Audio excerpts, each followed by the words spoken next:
Cedric, there's absolutely two parts of this, right? The first part being everyone hopes that all this work, all this investigative work leads other police departments to take a look, change the ways potentially that they may respond. I think in some cases we have already seen responses changed to mass shootings.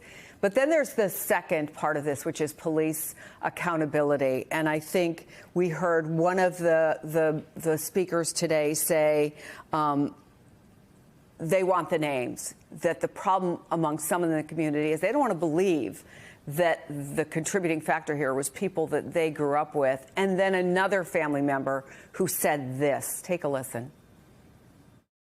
I don't understand why they are allowed privacy. My child, their children, they are named in this report because they are dead. Everybody should have been named. Should everybody have been named? And what is your thought about accountability, including criminal prosecution? Cedric? Are you speaking to me? Yeah. Yeah. Good afternoon, Chris.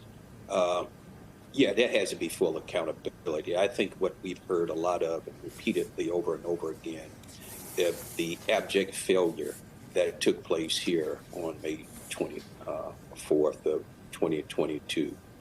It is, you can't even find words.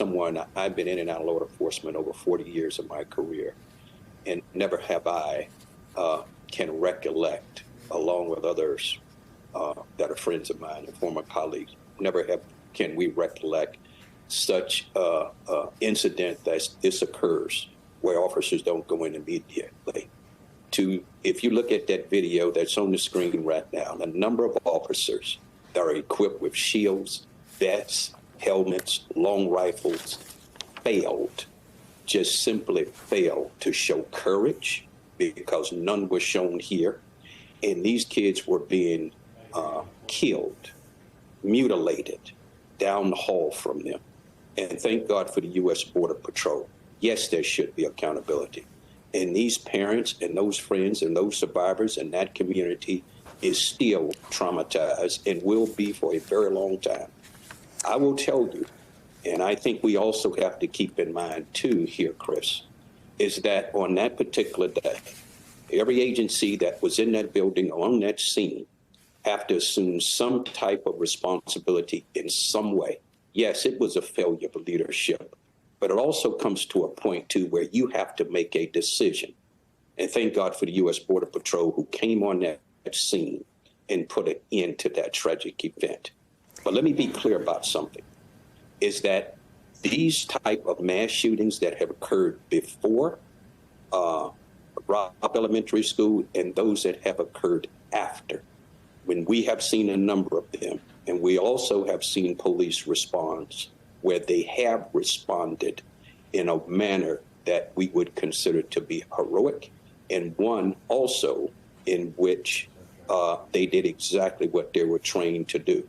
So I want to make sure that we don't cast what we're seeing here as an aspersion across every police department in this country.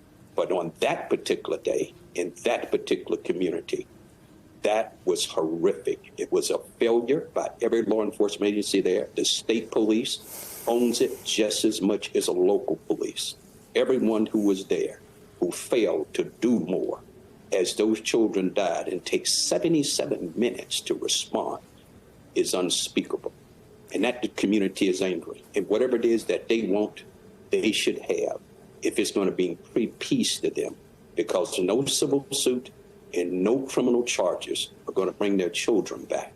But they at least deserve to know everything that occurred in this case be as open and transparent as possible.